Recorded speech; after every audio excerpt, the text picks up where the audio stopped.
বেতন ভাতা বৃদ্ধির দাবিতে হাজার হাজার চিকিৎসক ধর্মঘট শুরু করেছে ইংল্যান্ডে।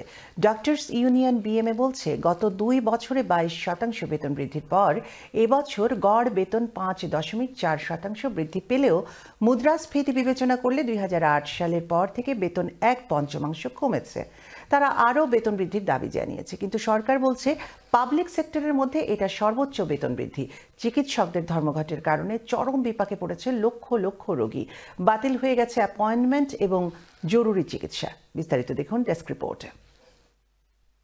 Please ask if there are any immediate patient safety concerns from any of the areas before we proceed. Colchester হোটেলে শুক্রবার সকালের বৈঠক। দিনের শুরুতেই আলোচনা হলো সম্ভাব্য সংকট নিয়ে। কিট চিন্তিত চিকিৎসকদের ধর্মঘটের কারণে, কারণ তিনি চিকিৎসার জন্য অপেক্ষা করেছিলেন প্রায় 1 বছর। I was relieved, to be honest. Thinking about, being another 12 months before I could get in again was just awful. Living with a problem for such a long time is, it's very uncomfortable to do that. So, yeah, I'm so relieved I'm in here today.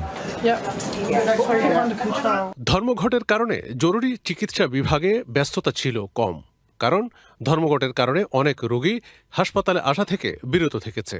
কিন্তু চিকিৎসকরা বলছেন, কারো জরুরি চিকিৎসা প্রয়োজন হলে অবশ্যই আসতে পারে।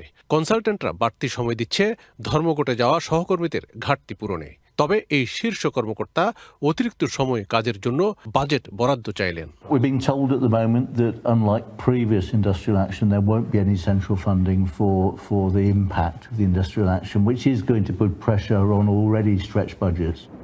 কলচেস্টারের এই হাসপাতাল বলছে, ধর্মঘটের মধ্যেও তারা 95% নির্ধারিত অপারেশন এবং অ্যাপয়েন্টমেন্ট চালিয়ে যাবে। তবে অন্য হাসপাতালের রোগীরা পড়েছে ভোগান্তিতে। এন্ড্রু হাঁটুতে আঘাত পায় গত ফেব্রুয়ারিতে। এরপর 1 দফা তার অপারেশন বাতিল হয়। শুক্রবার সকালে বাতিল হলো দ্বিতীয়বার। The private sector isn't getting pay rises of 20% at any point.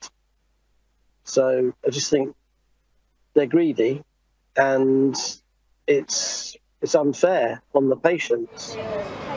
England জুড়ে ধর্মঘটরত চিকিৎসকরা বললেন, তাদের বেতন কম। It's frustrating in terms of this sort of debt, the skills that we've had to acquire and all of that. It's frustrating to not feel valued. And the government just don't seem to care.